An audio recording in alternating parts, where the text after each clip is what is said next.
Hello everybody, I'm Elizabeth Leamy, host of Easy Money. On episode 6 of the Easy Money podcast, I interviewed a woman named CHARMAINE POCHEK, who charges $500 to $800 a pop to rewrite people's resumes.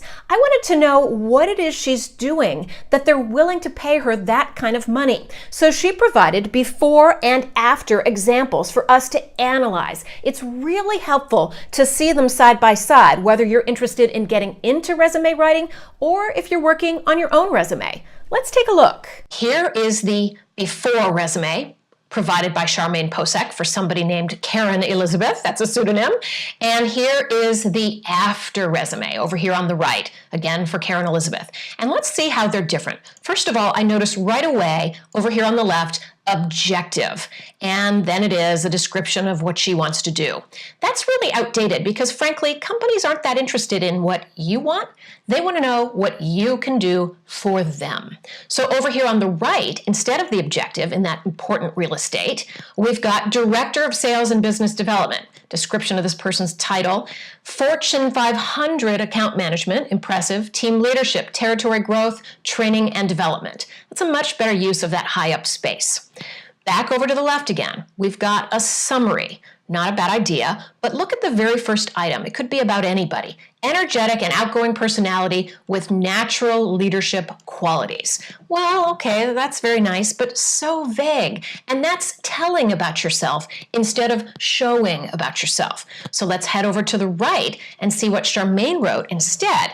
She wrote, and I'm going to highlight it here.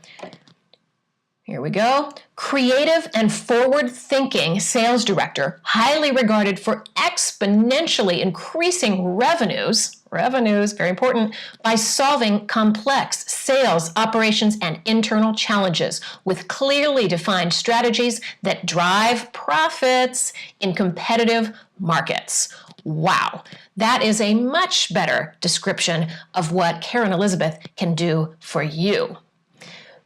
Going back over to the left here, I noticed that education is high up in this resume, even though Karen Elizabeth graduated in 2002. That's been a while. Education no longer belongs up high on this resume. That's only for college graduates who their education is the best thing they've got to offer. Instead, CHARMAINE has created selected achievements over here on the right. And wow, what achievements they are. Let's highlight this first one, and I'm going to read it to you. Increased territory revenue 80% in under 8 months after promotion to sales director for BMC software, surpassing annual revenue objectives 150%. Wow. Here's another one that I want to read. All right, number 2 on the bullets, spearheaded initiatives to increase client retention, improving contract renewals with Fortune 500 corporations, Fortune 500, very impressive, but improving those renewals 27% while adding more than $10 million in profits formerly lost. Now this is intriguing storytelling. What I like is, mentions Fortune 500 companies, that's very specific and impressive, gives a percentage of increase instead of just saying, I made it a lot better. And then while adding more than $10 million in profits, already sounds impressive, but then formerly lost is like raising the flag and saying, wow, this candidate is amazing. That's the kind of storytelling CHARMAINE says you need to do. Now I've moved down into the actual experience sections of both resumes. Again, the before resume is here on the left, the after resume is here on the right. And we're talking about the same jobs, but man, do they sound different. And I've actually put a couple of things in bold just to help show you what I want to talk about. So over here, this job, sales leader, BMC software in Houston, Texas. The first description, responsible for leading a sales team to consistently reach and exceed sales goals. That's a description of a job duty. CHARMAINE says you should instead be talking about job accomplishments because this here, everybody knows what a sales leader or sales director does. You don't really need to tell them that. So let's look over on the right what she said instead. Promoted, I'm going to highlight this. Promoted to manage sales and operations for Southwest region encompassing 12 territories and 30 plus account managers.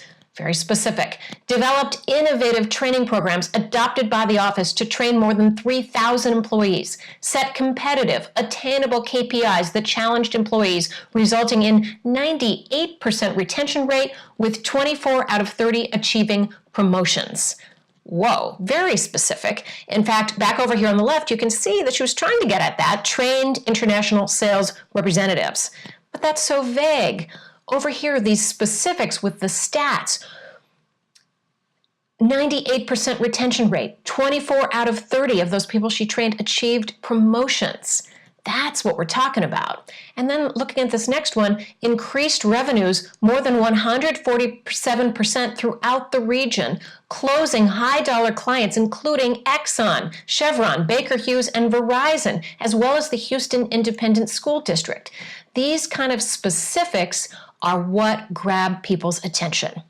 Now, I want to really quickly scroll down here to the next job. It was also at BMC Software, but with a different title, account manager. All right? And once again, what a difference in how the story's been retold. So here we go, account manager on the left in the before resume.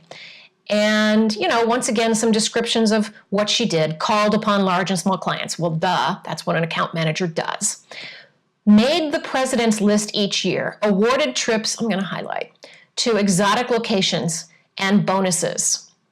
Well, that's all about what she got out of it. And remember, you want to talk about what you can do for them. So, by contrast, over here on the right, same job, account manager, rebuilt Southern Texas territory from the ground up, grew region from a 50% decline to 1.5 million in revenue within 13 months, woohoo, aligned region to exceed all forecasted goals. Which candidate would you hire? The one over here on the left with the vague, bland descriptions, or the one over here on the right? And speaking of that president's list, here's how CHARMAINE reworded it. Won coveted President's Club Award annually, ranking within top 2% in 2010, 11, 12, and 13. Now that's what I'm talking about. Now I'm going to scroll down to the bottom of the resume, down below the experience section, and see what we've got on the left and right. So here we are looking at the left. References can be provided upon request. Well, that's just a big duh. Everybody knows how the hiring process works, and that if they request them, you'll provide references. You don't need to say that. It's a given. The other thing is there's all this white space. So this is a 2-page resume, front and back of one sheet. If you're going to do that, which is fine, you should use this space to tell something about yourself. Don't leave it blank. So let's look over at the right by comparison. First of all, this is where education is mentioned, down at the bottom of the resume. And CHARMAINE found out from the candidate that she graduated from Texas Tech cum laude, not just any old graduate. And by the way, she skips the junior college because that's just not important or impressive at this point in her career.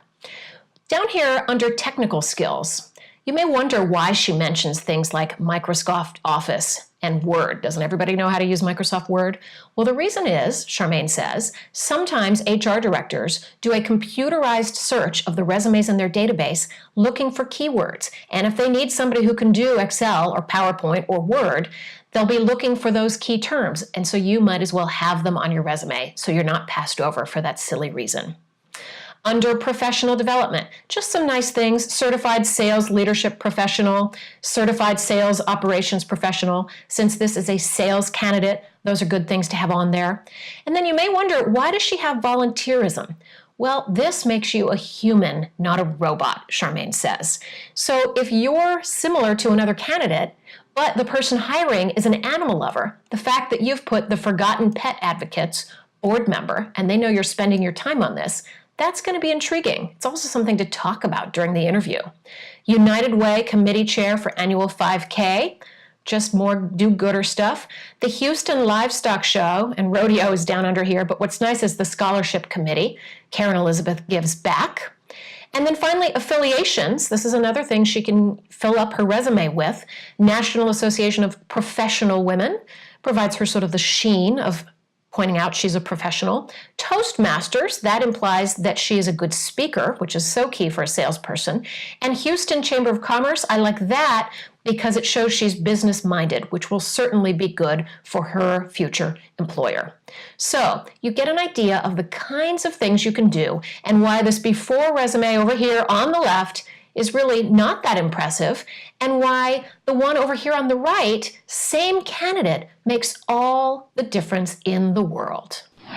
There's one final step you can take, which is to turn the final after resume into this, a graphical resume. You can see it's more colorful and the layout's really appealing. So you've got this nice left bar with, yes, a photo of you, the job candidate, and then profile, which is important information here, those core competencies we saw on the after resume, and even a QR code people can click, which goes straight to LinkedIn.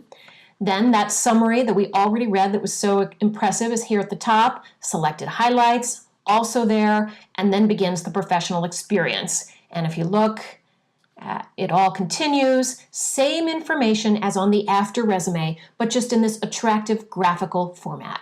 And there are key times when you should and should not use the graphical format. And for that, you can go to easymoneyshow.com/06 and read Charmaine POCHEK's guest blog post for an explanation of the do's and don'ts there.